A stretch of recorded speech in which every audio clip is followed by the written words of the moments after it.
আসসালামু আলাইকুম। তো আমাদের অনেক সময় জেপিজি টু পিএনজি কনভার্ট করার প্রয়োজন হতে পারে, অথবা পিডিএফ টু ওয়ার্ড অথবা ওয়ার্ড টু পিডিএফ কনভার্ট করার প্রয়োজন হতে পারে।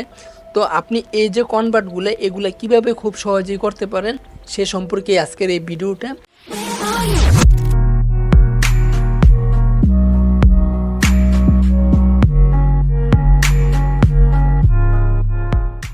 তো আমরা যদি গুগলে সার্চ করি আই লাভ পিডিএফ নামে একটা ওয়েবসাইট আছে, আই লাভ পিডিএফ।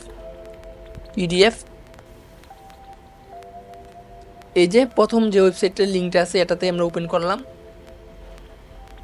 তো এই ওয়েবসাইটটা থেকে আপনি এখান থেকে PDF to Word, PDF to PowerPoint, PDF to Excel, PDF to PDF, JPG to PDF, PDF to JPG, তারপরে unlock PDF, HTML PDF, page number, তো এগুলো এই ওয়েবসাইটটা থেকে খুব সহজেই কনভার্ট করতে পারেন।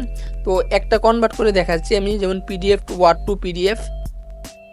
এই যে এখান থেকে এই যে ওয়ার্ড টু পিডিএফ একটা কনভার্ট করে দেখাচ্ছি। এখান থেকে সিলেক্ট ওয়ার্ড ফাইল, এই যে বাটনটা আছে এই বাটনটাতে ক্লিক করলাম।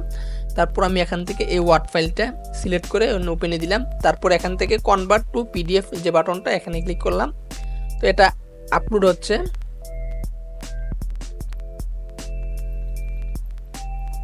এই যে এটা কনভার্ট হচ্ছে। তারপর আমরা এখান থেকে ডাউনলোড পিডিএফ এ ক্লিক করলে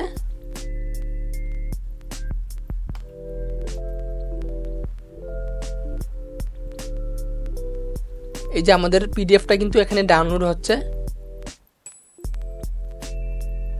তো এখান থেকে আমরা এটাকে ওপেন করছি। এই যে আমাদের ওয়ার্ড ফাইলটা কিন্তু পিডিএফে কনভার্ট হয়ে গেছে।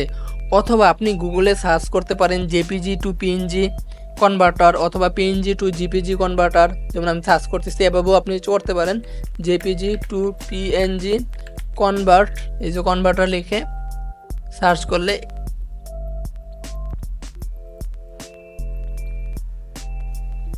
এই যে এখানে অনেকগুলো ওয়েবসাইট আসবে। আপনি যে কোনো একটা ওয়েবসাইট থেকে জেপিজি টু পিএনজি কনভার্ট করতে পারবেন, অথবা পিএনজি টু জেপিজি কনভার্টার লিখে এই যে সার্চ করলে আপনি বিভিন্ন ওয়েবসাইট পেয়ে যাবেন। তো এখান থেকেও আপনি আপনার এই যে কোনো কনভার্ট পিডিএফ, এটা হোক পিডিএফ, এটা হোক জেপিজি অথবা পিএনজি অথবা ডক্স ফাইল, তারপরে এসভিজি ফাইল, সব ফাইলই আপনি এভাবে সার্চ করেও আপনি কনভার্ট করতে পারেন।